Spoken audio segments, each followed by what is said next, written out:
رسول اللہ صلی اللہ علیہ وآلہ وسلم کا فرمان ہے کہ بے شک اللہ تعالیٰ نے جو حکم مرسلین کو دیا ہے، رسولوں کو دیا ہے، پیغمبروں کو دیا ہے، اللہ تعالیٰ نے وہی حکم مومنین کو بھی دیا ہے۔ جیسا کہ اللہ تعالیٰ نے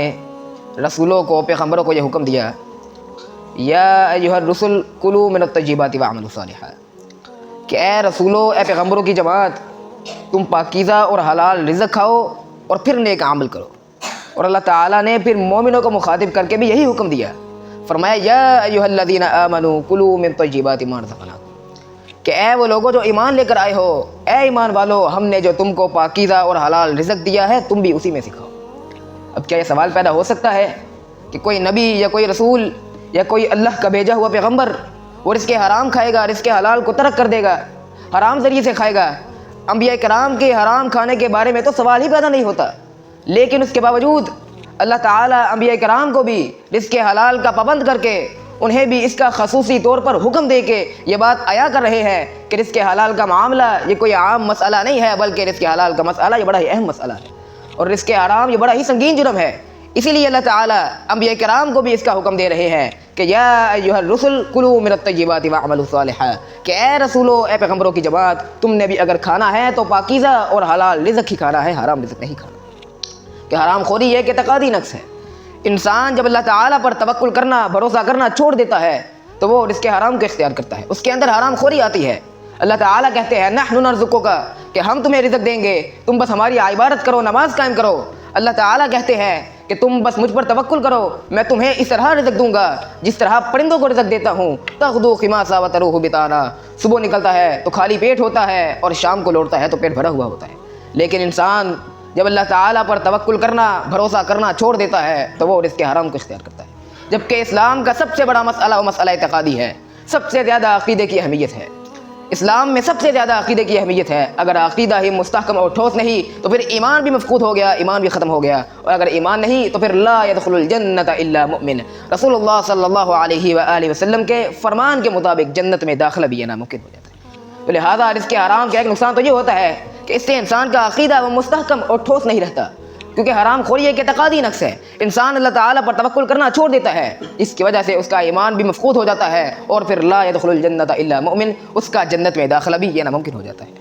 پھر اسی طرح اس کے حرام کا ایک اور بہت بڑا نقصان وہ انسان کو یہ ہوتا ہے کہ اس سے ان کی دعا وہ پرتاثیر نہیں رہتی، اس کی دعا پر اثر نہیں رہتا۔ انسان خواہ وہ کتنے ہی ایسے عوامل اختیار کرے جو اس کو مستجاب الدعوات بنا دیں، لیکن اگر اس کے اندر حرام خوری ہے، وہ رزق حرام کھاتا ہے، اس کا مال حرام ذریعے سے آتا ہے، تو اللہ تعالیٰ ایسے شخص کی دعا کو قبول نہیں کرے گا۔ جیسا کہ رسول اللہ صلی اللہ علیہ وآلہ وسلم نے ایک مثال دے کر سمجھایا،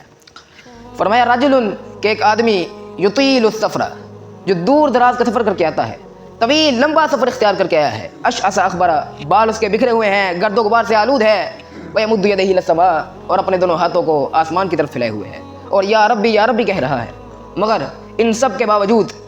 اس شخص کی دعا کو قبول نہیں کیا جا رہا، اس شخص کی دعا کو شرف قبولیت سے نہیں نوازا جا رہا، اس شخص کی دعا بارگاہ الہی میں مقبول نہیں ہو رہی۔ وجہ کیا ہے احباب؟ اگر آپ غور کیجئے تو اس شخص میں وہ تمام کے تمام اوصاف موجود ہیں، وہ تمام کی تمام خوبیاں موجود ہیں جن سے اللہ تعالیٰ انسان کی دعا کو لازماً قبول کرتا ہے۔ مثلا یہ شخص طویل لمبا سفر اختیار کر کے آیا ہے، اور مسافر کی دعا اسے تو اللہ تعالیٰ ویسے ہی رد نہیں کرتے، جیسا کہ رسول اللہ صلی اللہ علیہ وآلہ وسلم کا فرمان ہے، فرمایا ثلاث دعوات مستجابات، کہ تین طرح کے اشخاص ایسے ہیں جن کی دعا اللہ تعالیٰ لازماً قبول کرتا ہے، اللہ تعالیٰ ان کی دعا کو رد نہیں کرتا۔ فرمایا ان میں سے ایک شخص ودعوت المسافر، وہ مسافر بھی ہے جو شخص سفر اختیار کرتا ہے، اگر وہ اللہ تعالیٰ سے کوئی دعا کرتا ہے تو اللہ تعالیٰ اس کی دعا کو لازماً قبول کرتا ہے۔ مسافر انسان مستجاب الدعوات ہوتا ہے، اور یہ شخص سفر بھی کوئی عام نہیں کر کے آیا بلکہ طویل سفر، لمبا سفر اختیار کر کے آیا ہے، اور لمبا سفر سے مراد سفر حج ہے، یہ شخص حج کے لیے سفر کر کے آیا ہے۔ اور پھر دوسری خوبی جو اس شخص کے اندر موجود ہے، اشعث اغبر، بال اس کے بکھرے ہوئے ہیں، گرد و غبار سے آلود ہے، اور ایسے اشخاص تو اللہ تعالیٰ کو اتنے محبوب ہوتے ہیں، اتنے پسندیدہ ہوتے ہیں کہ رسول اللہ فرماتے ہیں لو اقسم علی اللہ لابرہ، کہ اگر یہ اشخاص جن کے بال بکھرے ہوئے ہوتے ہیں، گرد و غبار سے آلود ہوتے ہیں، لوگوں کے گھروں کے دروازوں سے دھتکارے ہوئے ہوتے ہیں، اگر یہ اشخاص اللہ تعالیٰ کو قسم دے کر بھی کوئی بات کہتے ہیں تو یہ اشخاص اللہ تعالیٰ کو اتنے محبوب ہوتے ہیں کہ اللہ تعالیٰ ان کی قسم کو بھی پورا کر دیتا ہے۔ اسی طرح پھر تیسری خوبی اس کے اندر پائی جا رہی ہے، وَيَمُدُّ يَدَيْهِ إِلَى السَّمَاءِ، اپنے دونوں ہاتھوں کو آسمان کی طرف پھیلائے ہوئے ہے۔ رسول اللہ فرماتے ہیں کہ جب انسان اپنے دونوں ہاتھوں کو آسمان کی طرف پھیلائے ہوئے اللہ کے حضور دعا کرتا ہے تو اللہ تعالیٰ اس بات سے شرماتا ہے کہ اللہ تعالیٰ اس کے دونوں ہاتھوں کو خالی ہاتھ لوٹا دے۔ اللہ تعالیٰ اس کے دونوں ہاتھوں کو خالی ہاتھ لوٹانے سے شرماتا ہے۔ احباب ذرا غور کیجئے، اس شخص کے اندر کیسے کیسے اوصاف موجود ہیں، اس شخص کے اندر کیسی کیسی خوبیاں موجود ہیں، اور پھر ذرا اس شخص کے جملے کی طرف غور کیجئے۔ یہ شخص کہہ رہا ہے، کون سا کلمہ کہہ رہا ہے؟ یا ربی یا ربی، ایسا کلمہ جس کے متعلق رسول اللہ فرماتے ہیں اذا قال العبد یا ربی 4 مرات، کہ جب انسان اپنی زبان سے 4 مرتبہ یا ربی کہتا ہے، یقول اللہ تعالی، تو اللہ تعالی کہتے ہیں لبیک یا عبدی، کہ اے میرے بندے میں حاضر ہوں، سل تعطیٰ، تو مانگ تو یہ دیا جائے گا۔ مانگ کیا مانگتا ہے؟ آج جو مانگے گا تو یہ دوں گا۔ تو احباب اس شخص کے اندر وہ تمام کے تمام اوصاف موجود ہیں، وہ تمام کی تمام خوبیاں موجود ہیں جن سے انسان مستجاب الدعوات بن جاتا ہے، جس سے انسان کی دعا وہ لازماً قبول ہوتی ہے۔ لیکن ان سب اوصاف کی موجودگی کے باوجود اس شخص کی دعا شرف قبولی سے نہیں نوازی جا رہی، اس شخص کی دعا بارگاہ الہی میں مقبول نہیں ہو رہی، اللہ تعالیٰ اس شخص کی دعا کو قبول نہیں کر رہا۔ وجہ کیا ہے؟ وجہ یہ ہے، رسول اللہ فرماتے ہیں مطعمہ حرام، اس کا کھانا بھی حرام کا ہے، مشربہ حرام، اس کا پینا بھی حرام کا ہے، ملبسہ حرام،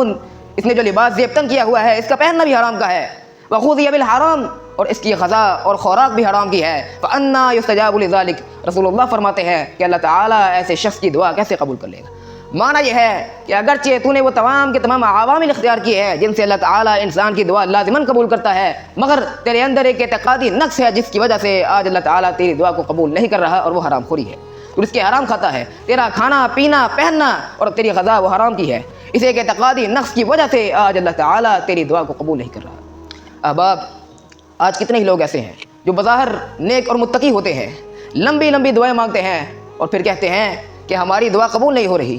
پتہ نہیں کیا وجہ ہے، ہماری دعا قبول نہیں ہو رہی، اتنی لمبی لمبی دعا کی اس کے باوجود ہماری دعا قبول نہیں ہوئی،